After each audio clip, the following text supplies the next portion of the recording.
তো সাদার মধ্যে কোনটা বাচ্চা আর কোনটা ওদের বাবা মা এইটা খুঁজে বের করা সো ডিফিকাল্ট একটা কাজ।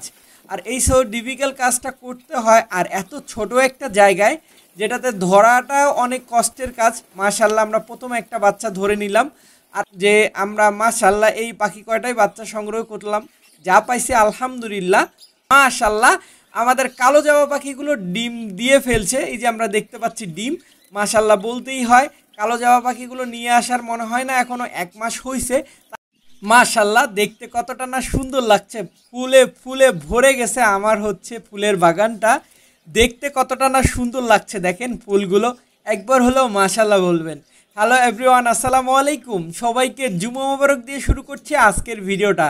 আর আজকের ভিডিওতে আপনাদেরকে যে বিষয়টা শেয়ার করব সেটা হচ্ছে আমাদের যে সাদা জামা পাখিগুলো আছে, সেই সাদা জামা পাখির কিছু বাচ্চা বের হয়েছে, সেই বাচ্চাগুলোকে আমরা আজকে সংগ্রহ করতে যাচ্ছি। আর তার পাশাপাশি আমরা যেটা করতে চাচ্ছি সেটা হচ্ছে যে আমরা কিছুদিন আগে কালো জামা পাখি নিয়ে আসছিলাম, আপনারা দেখছেন। মাশাল্লাহ দেখেন একটা ছোট্ট বাচ্চা বের হয়েছে, বাচ্চাটা এখনও ছোট্ট, যদিও এটা আমরা সংগ্রহ করব না। এর মাঝে দেখতে পাচ্ছেন অনেকগুলো পাখি, কিন্তু এগুলো সব কিন্তু অ্যাডাল্ট পাখি না, এখানে কিন্তু বাচ্চা কিছু পাখিও আছে। তো আমরা প্রথমত এখান থেকে বাচ্চা পাখিগুলো ধরতে শুরু করব। তো আমাদের সবচেয়ে বড় এক্সাম দিতে হয় এই সময়, যে সবগুলো দেখতে সাদাই সাদা, আর সাদার মধ্যে এত সাদার মধ্যে কোনটা বাচ্চা আর কোনটা ওদের বাবা মা এইটা খুঁজে বের করা সো ডিফিকাল্ট একটা কাজ। আর এই সো ডিফিকাল্ট কাজটা করতে হয় আর এত ছোট একটা জায়গায়, যেটাতে ধরাটাও অনেক কষ্টের কাজ। মাশাল্লাহ আমরা প্রথমে একটা বাচ্চা ধরে নিলাম, আর এই বাচ্চাগুলোও কিন্তু একদিনে নামে না, দেখা গেল আজকে একটা নামছে কালকে একটা নামছে, এইভাবে দেখা যায়। আর জামা পাখির বাচ্চাগুলো বড় দেখতে হলেও এরা কিন্তু খেতে শিখতে সময় লেগে যায় প্রায় 2 মাসের কাছাকাছি বা 1.5 মাসের কাছাকাছি। দেখা গেল ওদের হাড়ি থেকে নামছে বা বক্স থেকে নামছে, নামার পরে কিন্তু ওরা খাওয়া শিখে না। বাজিগর পাখির ক্ষেত্রে যেরকম হয়ে থাকে, কিন্তু ফিন জাবা এগুলো খাওয়া শিখতে একটু সময় লাগে। আপনি মনে করেন ধরে নিয়ে যে রেখে দিলেন, বাট একটা সময় দেখা যাচ্ছে যে ও না খেতে পেয়েই মারা গেল, এরকম আমার 1-2টা হয়েছে। তারপরে আমি কি করি, আমার একটু কষ্ট হলেও একদম গায়ের কালারটা শেষ হয়ে একদম সাদা হতে শুরু করে, তখন আমি বাকিগুলোকে এখান থেকে সংগ্রহ করতে শুরু করি। কারণ এখানে কিন্তু ওদের বাবা মা মেরে ফেলবে এরকম কোনো চিন্তা নাই। সো এই জন্য শুধু একটাই সমস্যা, যে এই যে যখন বাচ্চা সংগ্রহ করতে আসি, তখন খুব এক্সপিরিয়েন্স যদি না হন আপনি, তাহলে কোনটা বাচ্চা আর কোনটা অ্যাডাল্ট এটা আপনার পক্ষে কোনোভাবেই সম্ভব না ধরা। তো এই হচ্ছে জামা পাখির কাহিনী, কিন্তু যদি আপনি একটু আর্লি ধরেন তাহলে আবার বাচ্চাটা না খেতে পেয়ে মারা যাবে। সো দুই দিকেই সমস্যা।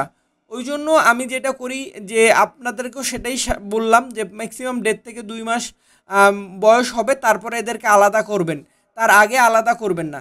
আর আরেকটা ভালো দিক হচ্ছে এরা, যে আমরা মাশাল্লাহ এই পাখি কয়টাই বাচ্চা সংগ্রহ করলাম, যা পাইছি আলহামদুলিল্লাহ।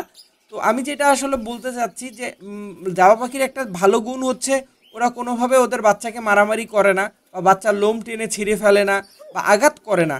ওরা একদিক দিয়ে বাচ্চা বড় করতে করতে আবার আর এক দিক দিয়ে ডিমে চলে যায়, এটা হচ্ছে খুব পজিটিভ একটা দিক।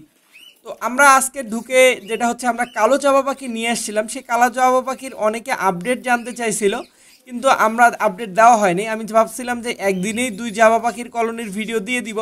তো সেই অনুযায়ী আজকে আমরা হচ্ছে এই জামা পাখিগুলোর দেখব আসলে কোন কোন, আমাদের তো এখানে 2 জোড়াই আমরা ছাড়ছি। এখানে 2 জোড়ার মধ্যে এই যে দেখেন এখানে বাসা তৈরি করছে, দেন এইদিকে বাসা তৈরি করছে। আর এই জাবার কলোনিতে আপনারা যারা আগে পুরাতন জাবার কলোনির ভিডিও দেখতেন তারা জানতেন যে এখানে ভিডিও আসে বাচ্চা চেক করতে আসা সো ডিফিকাল্ট। মাশাল্লাহ আমাদের কালো জামা পাখিগুলো ডিম দিয়ে ফেলছে, এই যে আমরা দেখতে পাচ্ছি ডিম। মাশাল্লাহ বলতেই হয়, কালো জামা পাখিগুলো নিয়ে আসার মনে হয় না এখনও 1 মাস হয়েছে, তার মধ্যে আলহামদুলিল্লাহ এরা আবার ডিম দিতে শুরু করে দিয়েছেন প্রথমবারের মতন। এখন দোয়া করবেন যেন তো ডিমগুলো জমে। আর ওই পাশের হাঁড়িটা আমরা একটু চেক করার চেষ্টা করব, যদিও অনেক ভিতরে, তারপরেও চেষ্টা করব যে যদি দেখা যায়, কারণ এত ভিতরে আসলে দেখা সো ডিফিকাল্ট। কোথাও হাত ঢুকে দেওয়া, আমাদের এই জাবার কলোনিটা দিয়েই কিন্তু সাদা জাবার কলোনিটা স্টার্ট হয়েছিল। এই যে এখানে দেখছি দেখেন এমনভাবে বাসা তৈরি করছে, আসলে আমার পক্ষে বোঝা সো ডিফিকাল্ট।